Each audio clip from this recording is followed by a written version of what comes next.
A paz do Senhor, irmãos, que bom nós estarmos juntos mais uma vez. Eu sou o pastor Emerson e eu fico muito feliz de ter você conosco aqui na nossa Escola Bíblica Dominical.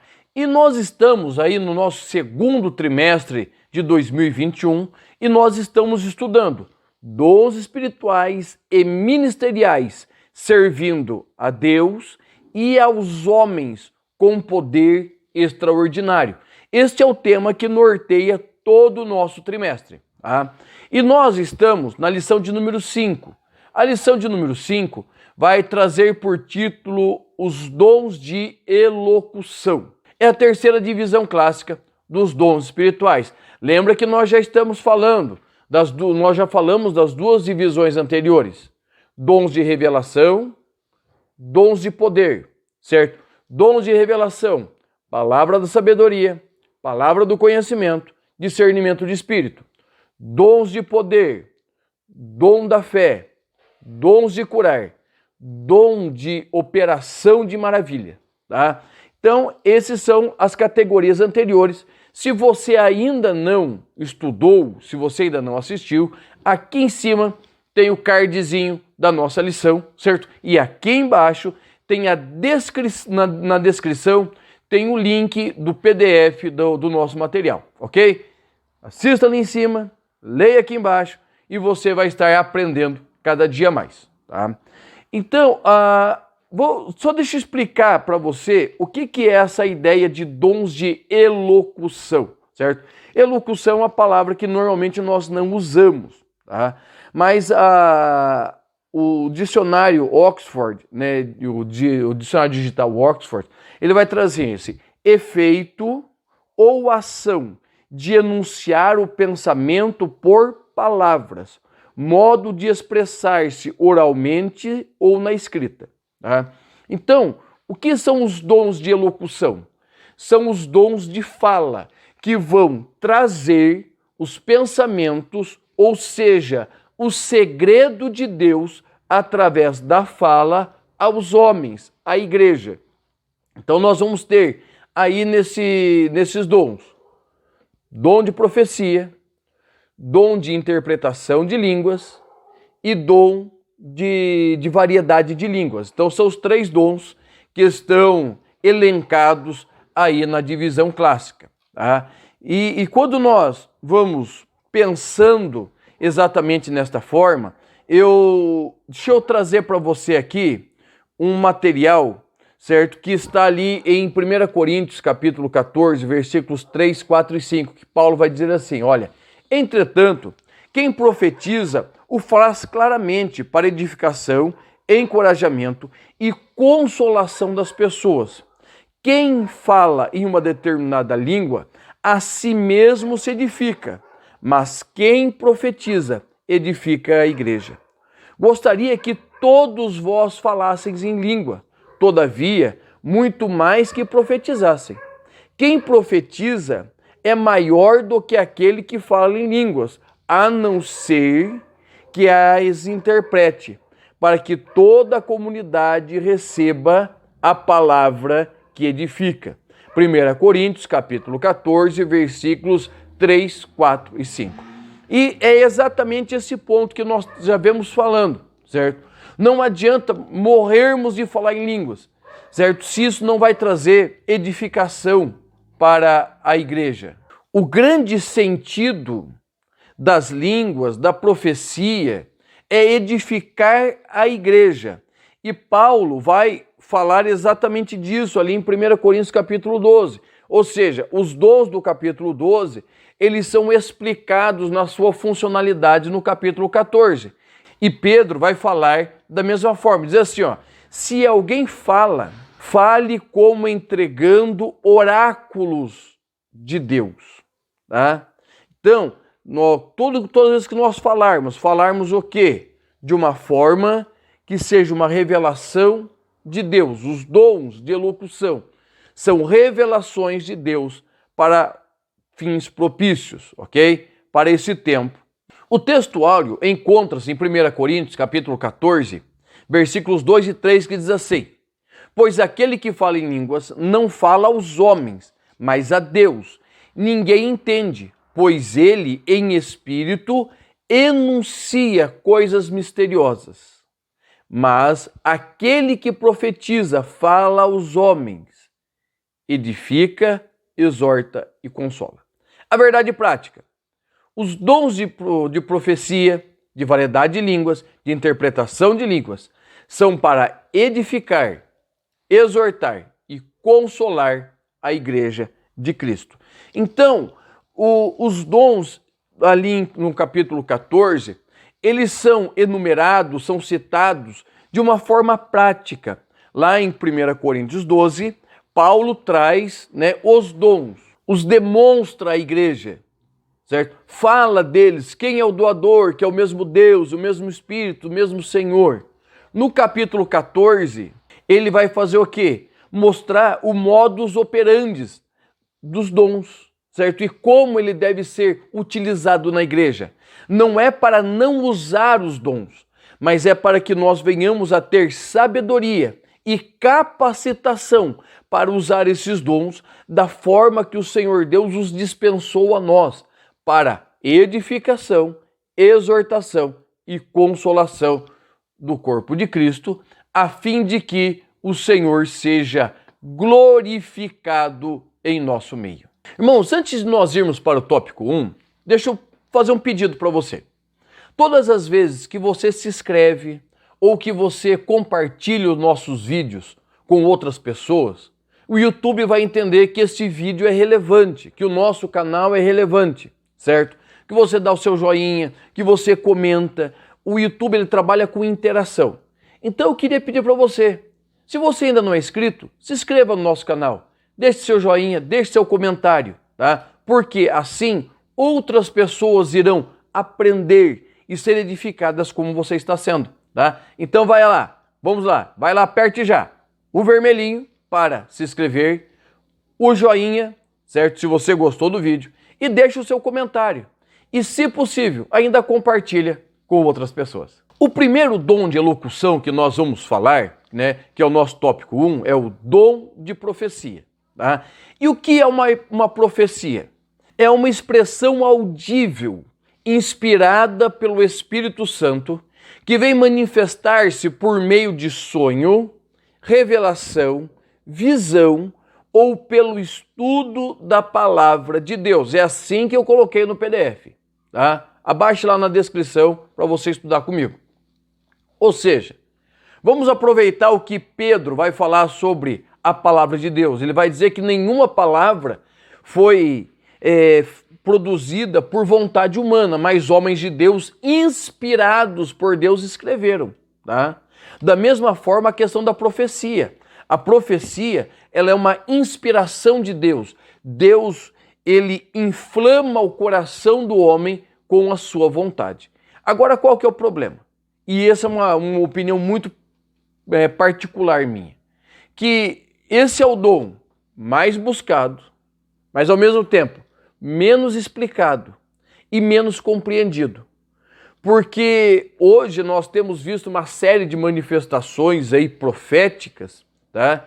Que tem muito pouco a ver com o dom de profecia, ou seja, essa manifestação de Deus, porque ela tem uma função direta: exortar, edificar e consolar. Ele não vai fugir destas diretrizes de Deus quando ele prediz o passado ou o futuro, ou ele revela o passado. Ele tem esse objetivo. E o que nós temos visto hoje? Muitas vezes profetizando casamento. Eu nunca vi na Bíblia uma profecia de casamento, certo? Ah, mas a história de Isaac. A história de Isaac não é uma profecia, é uma busca, certo?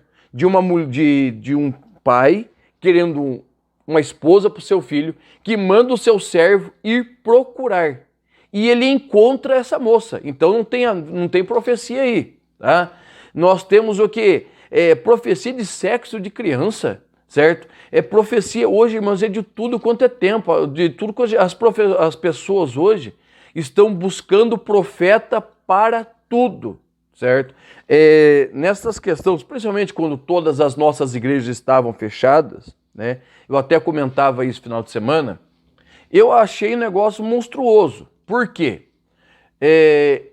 Eu abri no meu computador, tinha uma live do pastor Gesiel Gomes, certo? Um homem de peso, um homem, né, um servo de Deus com autoridade na palavra. 500 pessoas. E de repente eu vou rolando e tem um profeta, não sei das quantas, 15 mil pessoas, 20 mil pessoas. E ele está profetizando de baseada. Tá? E eu creio, Emerson, e veja bem, eu sou um pastor pentecostal. Irmãos, e tem hora que eu sou muito pentecostal até. Mas o que acontece? Irmãos, tem coisas que não tem função, certo? E as pessoas estão ali, né, envolvidas naquela live. Ao invés de estarem ouvindo um homem abalizado como o pastor Gesiel Gomes, certo? Um homem que está há décadas pregando e ensinando a palavra, parece um cara, o tal de profeta, e eles vão lá e se afincam neles. Particularmente eu, não tenho nada contra a profecia. Minha vida, meu ministério foi dado por profecia. Mas nós precisamos tomar cuidado, irmãos, nesta questão, certo? Então, a profecia, ela precisa ser compreendida, certo? Então, nós estamos vendo muitos usos inadequados. E eu elenquei aqui 3 mal entendidos a respeito da profecia. Primeiro, profecia não é pregação. Pregação é pregação. Profecia é outra coisa. A pregação, o que você faz? Você pega, você senta, você estuda, você busca de Deus uma palavra, Deus vai te revelando esta palavra, e você chega na igreja e você expõe essa revelação, esta palavra. Tá? Então, profecia não é pregação.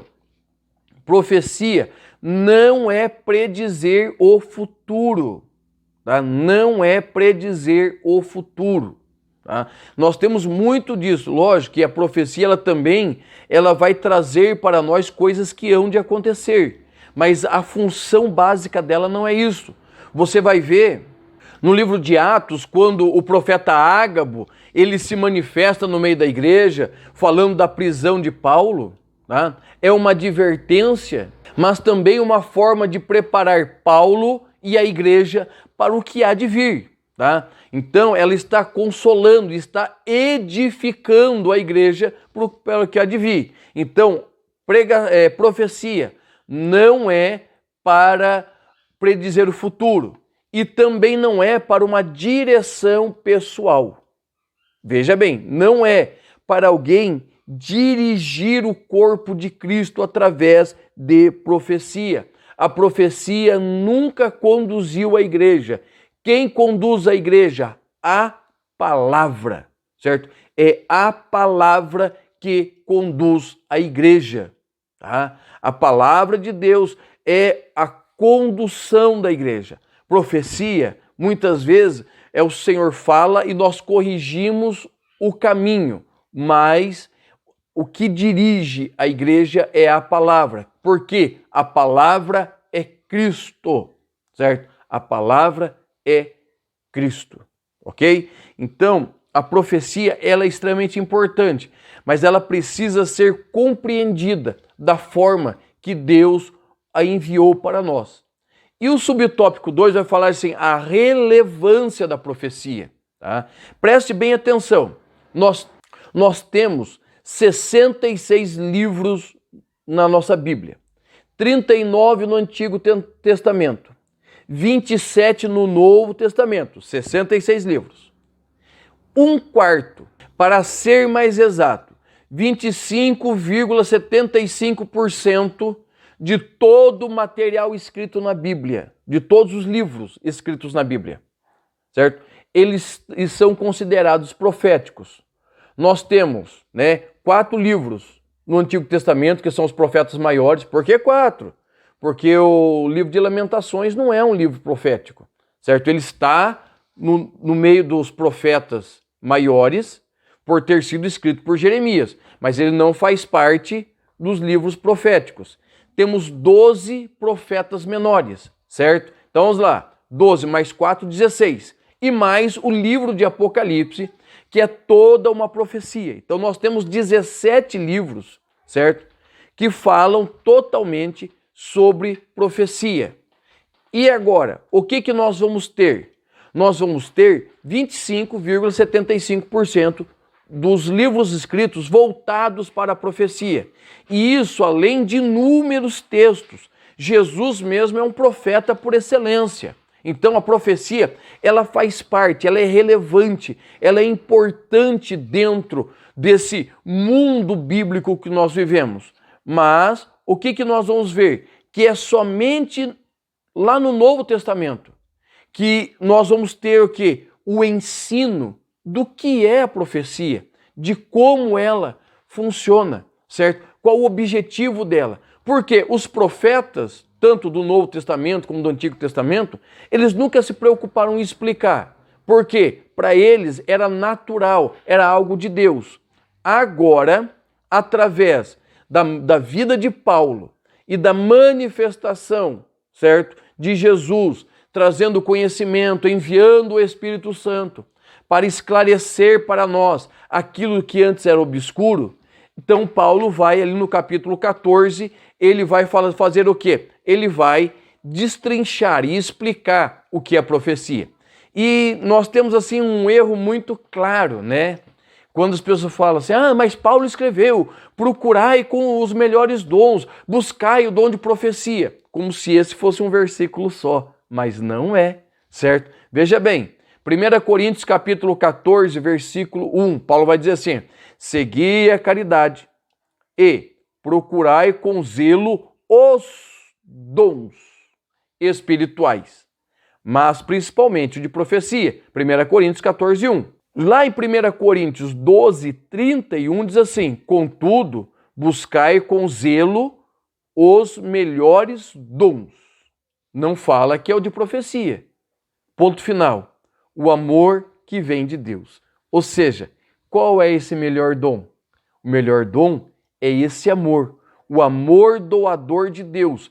E na minha Bíblia, certo? E algumas outras traduções, esse amor, ele está com A maiúscula. Subentende-se Jesus, o maior dom de Deus oferecido aos homens. Tá?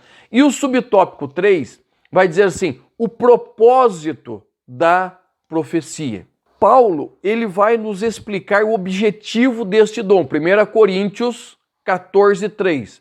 Mas o que profetiza fala aos homens, para a edificação, exortação e consolação. Tá? Nele não fala para autopromoção, para autoedificação. Ele fala para a igreja, ele fala aos homens, ele fala à igreja, certo? E é isso que nós precisamos compreender. A pessoa que está sendo usada, ela está sendo usada não por causa do nome dela, está sendo usada por causa da necessidade da igreja, certo? E aqui eu quero fazer um adendo, que é assim, existem 3 formas da profecia ser produzida. Primeiro, o Espírito de Deus. Segundo, o Espírito do homem. Terceiro, o Espírito do anticristo. Uma fonte divina, uma fonte humana e uma fonte diabólica. Tá?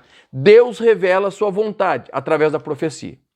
Só que muitas vezes, isso acontece nas igrejas, né? Você tem um irmão sofrendo e as pessoas se compadecem desses irmãos, eles sofrem com esse irmão, chora por causa desse irmão. E ele fica pensando, não, Deus falar. E esta pessoa às vezes tem um sentimento de querer ajudar esta pessoa.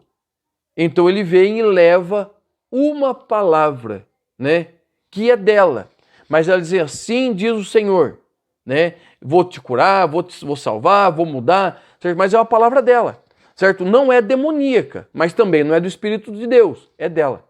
Mas também, irmãos, existe a operação do anticristo, tá? Por isso que Jesus vai dizer assim, acautelai-vos dos falsos profetas, dos falsos mestres, tá? Porque eles estão no nosso meio, tá? Então, o interessante é exatamente isso, que lá, 1 Coríntios 14, 29, Paulo vai deixar bem claro que enquanto alguns estão profetizando, outros devem estar atentos julgando a profecia. E como se julga a profecia? Esta profecia, ela está de acordo com a palavra de Deus? Ela não vem de doutrinas falsas, de pensamentos falsos, ela não vem de fontes humanas ou diabólicas, tá? A pessoa que está sendo usada é uma pessoa reconhecida pela igreja como um santo homem de Deus, uma santa mulher de Deus. Não estou falando de pastor, de ministro, eu estou falando de vida com Deus, uma vida de oração, uma vida de dedicação. Então, esta profecia, ela está sendo julgada. E é isto, irmãos, que nós precisamos compreender, que quando esta profecia, ela tem uma função objetiva, certo? Ela tem o seu propósito. Quando nós explicamos o propósito para que ela veio, automaticamente nós já dizemos para o que ela não veio, certo? Ela não veio para quê? Para que o homem se engrandeça ou se ensoberbeça. Ela veio para quê? Para que a igreja seja fortalecida, tá? E eu elenquei aqui algumas razões, algumas diretrizes para que nós possamos julgar a profecia. Primeiro, a profecia nunca dirá nada contrário à palavra escrita de Deus, certo? Ela nunca vai contradizer a Bíblia. A Bíblia é a nossa profecia maior. Segundo, a profecia sempre exalta a Cristo, nunca difama. Terceiro, edifica, exorta, consola. Quarto, deveria testificar com a maioria dos crentes presentes, ou seja, tem que falar com toda a igreja, certo? E mesmo que seja uma profecia direta para um determinado irmão, mas ela tem que fortalecer a fé dos que estão em volta.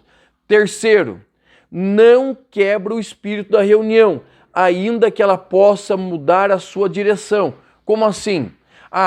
O culto está andando, de repente levanta um profeta e o culto ele esfria, certo? O culto ele perde o seu sentido. A profecia nunca fará isso. Ela vai fazer o quê? Ela vai edificar a igreja. Ela nunca vai cortar a palavra, a pregação no meio. Ela vai chancelar, vai fortalecer o que está sendo pregado. Vamos lá.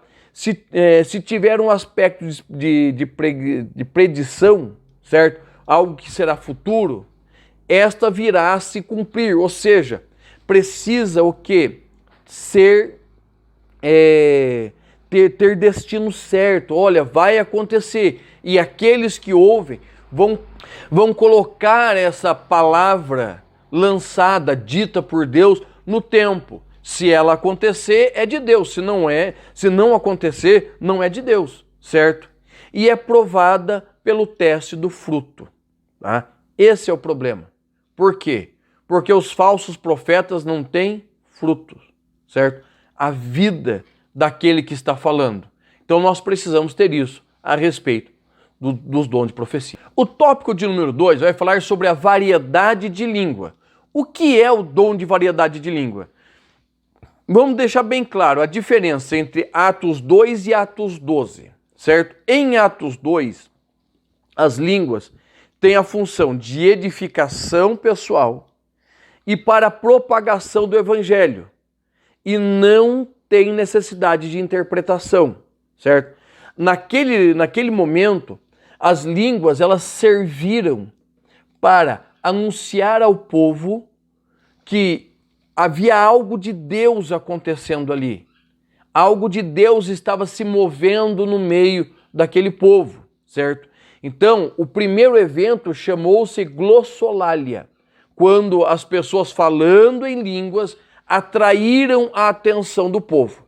O segundo evento, chamado xenolalia, no mesmo texto, aonde aqueles que ouviram a glossolalia e saíram do meio do povo e foram ouvir o que estava acontecendo, eles ouviam aqueles irmãos que falavam em línguas estranhas falar na sua própria língua. Então, O primeiro evento chama-se glossolalia, uma língua inteligível sem a sua interpretação, certo? Então, atraiu o povo. E o segundo ponto chama-se xenolalia, que eles ouviram e foram, assim, impactados, porque aqueles homens indoutos falavam na sua própria língua. E agora, o que é as línguas estranhas de 1 Coríntios 12? Tá? É a ideia de edificação coletiva, um sinal da presença real e palpável de Deus em nosso meio, e tem a necessidade de interpretação. Tá? Então, em Atos 2, certo? Não existe interpretação. Por quê? Porque o primeiro evento, a glossolalia, é para testificar a presença de Deus e atrair o povo. O segundo evento, xenolalia, foi uma forma em que Deus, certo, transformou aquelas línguas estranhas em língua, nas línguas que eram faladas pelas pessoas que estavam em volta. Então eles diziam, como que pode esses homens indoutos falar na nossa língua? Nós estamos ouvindo eles falar na nossa língua materna, tá? Então existem dois eventos. E qual a finalidade? A finalidade, certo, é demonstrar, a finalidade da variedade de línguas, é demonstrar a multiforme sabedoria de Deus que nos ensina, nos orienta e nos edifica. E quando este dom é ministrado em nós e através de nós, nós somos fortalecidos e edificados para a vida cristã e o desempenho do ministério. Tá? Quando o falar em línguas é acompanhado pela interpretação, ele vai ter um peso de profecia. Pois o falar em línguas, irmãos, e a Bíblia deixa bem claro que é algo entre nós e Deus. Anjo não conhece, homem não conhece, ninguém conhece. É algo entre nós e Deus, uma conversa íntima, nossa para com Deus, certo? Quando há interpretação, o sentido inverte. Deus usa as línguas estranhas, certo? E o intérprete ao seu lado, para quê? Para que estas línguas sejam, né, uma fonte de edificação para a igreja presente. E o nosso terceiro subtópico vai falar sobre a interpretação de línguas. Tá? O que nós precisamos entender? Esta palavra interpretação de línguas, certo? Para nós é muito conhecida, certo? Ela é a palavra hermeneia, que vai surgir no português a hermenêutica, ou seja, hermenêutica é a arte de interpretar. Tá? Então, a hermeneia vai falar exatamente desta interpretação, ou seja, é trazer às claras aquilo que está oculto. Então, quando a gente parte desse princípio, o dom de interpretação é trazer para nós, é revelar os desígnios de Deus que estão sendo expressos através da língua estranha, ou seja, não é uma tradução, mas é uma interpretação. O Senhor fala através de alguém, né, através do dom de variedade de línguas, e a pessoa que está munida, capacitada, recebe esse dom para aquele momento, o que ele vai fazer? Ele vai traduzir a igreja, ele vai interpretar a igreja o que está sendo falado em mistério, ou seja, o fluxo se inverte. Lembra que eu falei? Quando nós estamos falando em línguas, está saindo daqui para lá. Quando o dom de variedade de língua e de interpretação estão acontecendo ao mesmo tempo, o fluxo não está subindo, mas o fluxo está descendo, ou seja, a revelação de Deus está saindo pela boca daquele que está falando em línguas e uma pessoa é capacitada por Deus para trazer a revelação daquela palavra. Tá? Então, o ato de você interpretar vai falar exatamente desta questão de trazer uma revelação de Deus. E qual que é a diferença entre interpretação de línguas e profecia? É simples. A profecia, ela é uma ministração solo. Quando eu recebo uma palavra de Deus, uma ministração de Deus, e eu transfiro à igreja, eu passo para a igreja. Eu recebi de Deus e eu passo para a igreja. E a interpretação? existe uma dupla, certo? Existe aí um conjunto entre Deus usando uma pessoa na variedade de línguas e usando outra pessoa na interpretação de línguas. Então, é um trabalho conjunto. Então, irmãos, é muito importante nós conhecermos e entendermos que estes dons são atuais, são vivos e são para a igreja. Tá bom? Deus te abençoe, em nome de Jesus.